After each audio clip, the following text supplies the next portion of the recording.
जांच आगे बढ़ती है, इस पर हमारी नजरें रहेंगी। बहुत शुक्रिया फिलहाल जुड़ने के लिए और जानकारियां देने के लिए। चलिए आगे बढ़ते हैं, अगली बड़ी खबर का रुख करेंगे जहां कार पार्किंग में आग लगने की जानकारी मिल रही है और कई गाड़ियां जलकर खाक हो गई हैं।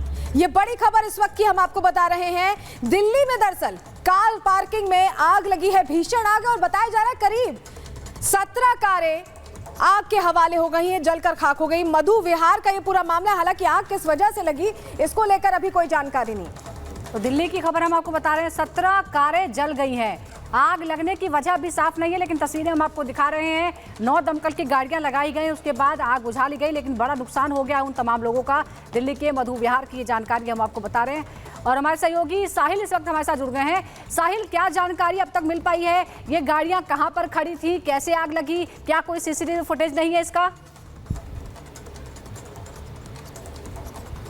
हाँ देखिए, इस वक्त मधु विहार की एक पार्किंग में मौजूद है जहाँ पे रात के समय आग लगी थी। तस्वीरों के माध्यम से मैं दर्शकों को दिखाना चाहूँगा। रात 1 बजे के आसपास इसी पार्किंग के एक छोटे से हिस्से में आग लगती है, जो कि 17 गाड़ियाँ जो है जलकर राख हो जाती है। ये इधर की भी तस्वीरें दिखाना चाहूँगा। ये आप देख सकते हैं, जो तमाम जो लाइन से गाड़ियाँ यहाँ पे रोजाना पार्किंग में यहाँ पे खड़ी होती थी, यहाँ पे आग लगती है और 17 गाड़ियाँ पूरी तरह जल जाती है। लेकिन अब वो लोग परेशान हैं जिनकी गाड़ियाँ इस पूरे आग में जलकर राख हो चुकी, क्योंकि उनको अभी भी पार्किंग की तरफ से जानकारी नहीं दी गई कि आखिरकार इस पूरे पार्किंग लॉट में कैसे आग लगी, क्योंकि रोजाना यहाँ पे गाड़ी पार्क करते हैं। ये पूरी जो पार्किंग है ईडीएमसी के अंडर आती है और लोग जो है हर महीने 2000 से 2500 के बीच में जो है पैसे भी देते हैं। लेकिन अब वो लोग परेशान है जो लोग फाइनेंशियली जो है गाड़ी को परचेज करते हैं, जो हर महीने इंस्टॉलमेंट देते हैं। अब वो लोग ये चाह रहे कि उनको इंश्योरेंस मिलना काफ़ी ज़्यादा मुश्किल हो जाएगा। जो कि ये तस्वीरें देखिए, ये गाड़ी जो है, ये भी गाड़ी पूरी तरह जल चुकी है। और इस गाड़ी के जो ओनर, हम उनसे बातचीत करते हैं। सर, कुछ पता चला, बताया कुछ ऐसा?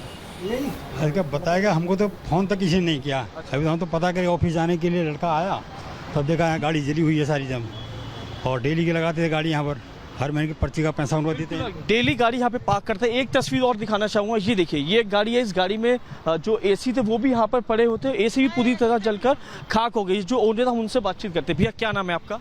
बंटी नाम है मेरा। कुछ आपको पता चला कि कैसे आग लगी? कब? ये अभी तक पता नहीं चला। मैं रात को 11 बजे गाड़ी खड़ी करके गया था। 11 अभी मैं सुबह आया हूँ तो देखा गाड़ी में आग लग गई। पार्किंग कौन सी है? ये ईडीएमसी की पार्किंग है। पैसे भी आप पे करते हैं महीने? 2500 रुपये करते हैं। तो अभी तक कुछ पुलिस ने आपसे बताया? अभी कुछ कोई नहीं, कोई कार्रवाई नहीं है इसमें। नहीं हुआ हमारा अभी तक। ओनर से हम खुद मिलना चाह रहे हैं, ओनर ही नहीं मिल पा रहा है हमारे से। पार्किंग का जो वो है, कोई भी जो यहाँ का इंचार्ज है उससे हमारा कॉन्टेक्ट नहीं हो पा रहा है। लेंगे पहली तारीख को पहला फ़ोन मिला देंगे इससे, उसके लिए फीस वो लेने के लिए कि वो दे जाओ यहाँ पे आगे भैया पार्किंग पैसे। लेकिन अब इस टाइम किसी का कॉल और कोई कुछ नहीं आ रहा। कॉल भी सुबह आई है हमारे पास, ये कोई मतलब तो नहीं बनता किसी का भी। किसी का फ़ोन ही नहीं आया कि गाड़ी में आग लग गई है, कुछ है। कॉल होनी चाहिए ना ओनर के पास। तो हमें पार्किंग वालों ने कुछ इन्फॉर्मेशन नहीं दी। बिल्कुल, हमें इन्फॉर्मेशन या तो मीडिया बहुत शुक्रिया आपका जानकारी के लिए। फिर हम आपके पास लौटेंगे। फिलहाल आग के कारणों का पता नहीं चल पाया, लेकिन इस बीच पाकिस्तान से एक बड़ी खबर आपको बता देते हैं, जहां पर पूर्व प्रधानमंत्री नवाज शरीफ का एक बड़ा कबूलनामा सामने आया है। नवाज शरीफ ने लाहौर समझौता तोड़ने की गलती कबूल ली है। लाहौर समझौता तोड़ने की वजह से वो कहते हैं कि हम स्वीकार करते हैं कि हमने गलती की। और आपको बता दें कि लाहौर समझौते में खुद एक पक्षकारों में शामिल थे नवाज शरीफ। लेकिन अब बड़ा सवाल यह है कि क्या भारत एक बार फिर धोखेबाज पाकिस्तान पर भरोसा कर सकता है?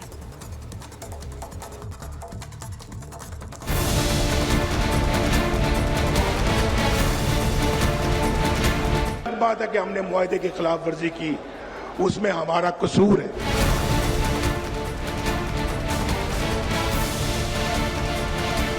पाकिस्तान के इतिहास में 28 मई 2024 का दिन ऐतिहासिक हो गया।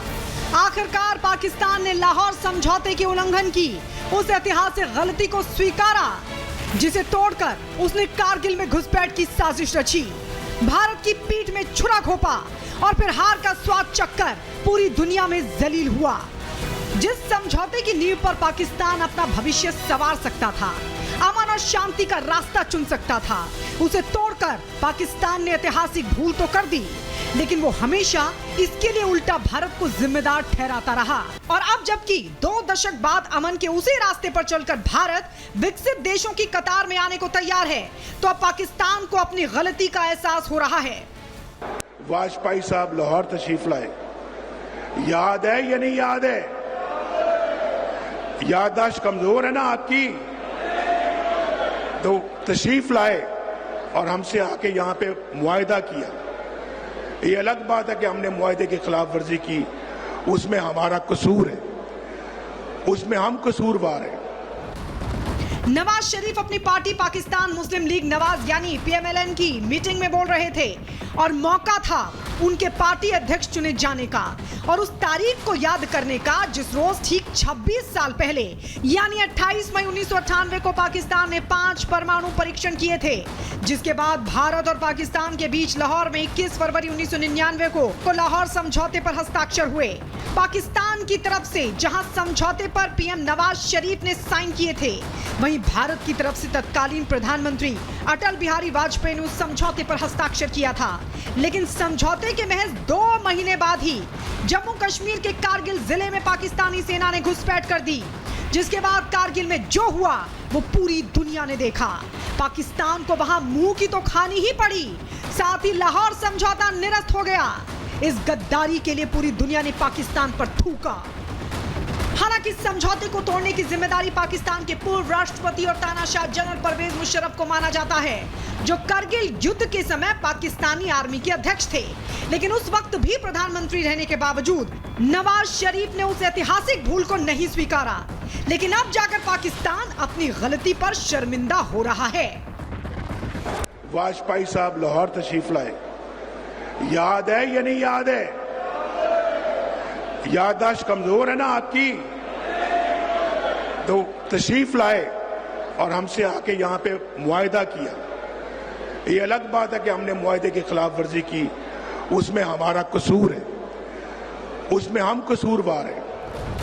दरअसल नवाज शरीफ और भारतीय प्रधानमंत्री वाजपेयी ने 21 फरवरी 1999 को जब लाहौर डिक्लेरेशन पर साइन किया था, तब एग्रीमेंट में भारत और पाकिस्तान के बीच शांति और स्थायित्व की बात कही गई थी, जिसका फायदा पूरे एशिया महाद्वीप को मिलना था।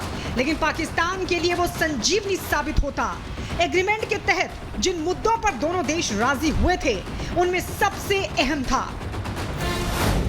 जम्मू कश्मीर का बातचीत से हल निकालना, एक दूसरे के आंतरिक मामलों में दखलंदाजी से बचना, परमाणु हथियारों के इस्तेमाल से बचने के लिए संघर्ष खत्म करना, दक्षिण एशिया में शांति और विकास का पक्षधर बनना, आतंकवाद के खात्मे में सहयोग करना, मानवीय अधिकार और मौलिक स्वतंत्रता को बढ़ावा देना, पाकिस्तान और भारत के बीच मैन टू मैन संपर्क बनाना। लेकिन पाकिस्तान ने एक झटके में समझौते को तोड़कर तबाही का रास्ता चुना। बहरहाल करीब 25 साल बाद पाकिस्तान ने खुद लाहौर समझौता तोड़ने का सच दुनिया के सामने स्वीकार कर लिया है और पाकिस्तान ने उसकी कीमत क्या चुकाई है, ये भी दुनिया देख रही है। लेकिन सच स्वीकार करने के बावजूद सवाल अब भी वही है, क्या पाकिस्तान वाकई अपनी गलती पर शर्मिंदा है या फिर ये भी उसकी नई चाल है? Bureau report, Republic Bharat.